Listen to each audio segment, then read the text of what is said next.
বঙ্গোপসাগরের বুকুত জাগি উঠিনে বিচ্ছিন্ন দ্বীপ বাসানচর 2010 সালত স্বর্গ দৃশ্যমানলীয় 2017 সালত রোহিঙ্গলরের পুনর্বাসনের হারণে আলোচনাতে এই দ্বীপ ওই বছরই জরিফের মাধ্যমে দ্বীপ নোয়াখালীর হাতিয়া উপজেলার যুক্ত করা হয়।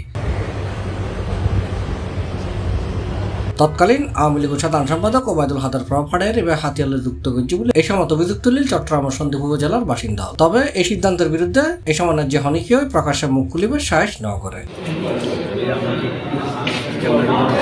গত মঙ্গলবার জাতীয় নাগরিক পার্টির সিনিয়র যুগ্ম মুখ্য সমন্বয়ক আব্দুল হান্নান মাসুদ তার ব্যক্তিগত ফেসবুক আইডি নেজি বাসানচর আতিয়ার দাবি করে পোস্ট করছি। এর পরে সোশ্যাল মিডিয়া নেজি প্রতিক্রিয়া দেখাতে শুরু করে সন্দ্বীপুর মানুষজন। সন্দ্বীপুর মানুষজনের দাবি, সন্দ্বীপুর সাবেক নিয়ামস্ত ইউনিয়ন জিএন এখন জাগুডিনে বাসানচর নামে পরিচিত। এত লাইন সন্দ্বীপুরই অংশ। সন্দ্বীপবাসী বাসানচরের হাতিয়ার অংশগ্রহণের বিরুদ্ধে একাধিকবার আন্দোলনের নামিলেও তৎকালীন প্রশাসন সন্দ্বীপবাসীর আন্দোলনের আমলত নহলয়।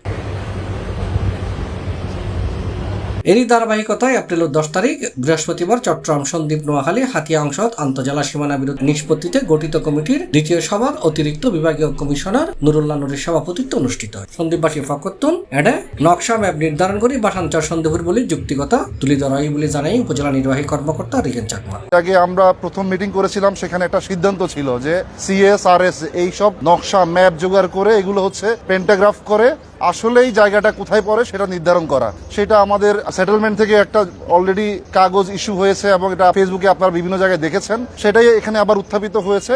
আমরা বিভিন্নভাবে করে বিশ্লেষণ করে দেখিয়েছি যে এই জায়গাটা আসলে সন্দ্বীপের অংশের মধ্যেই পড়ে এবং সেটা এখানে বিভিন্নভাবে আমরা বারবার উপস্থাপন করেছি।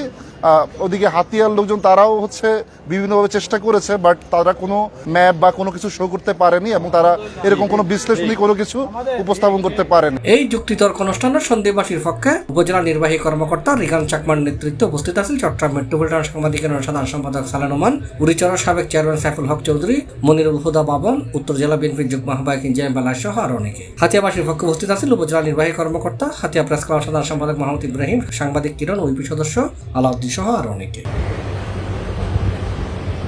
C+ TV, Chittagong.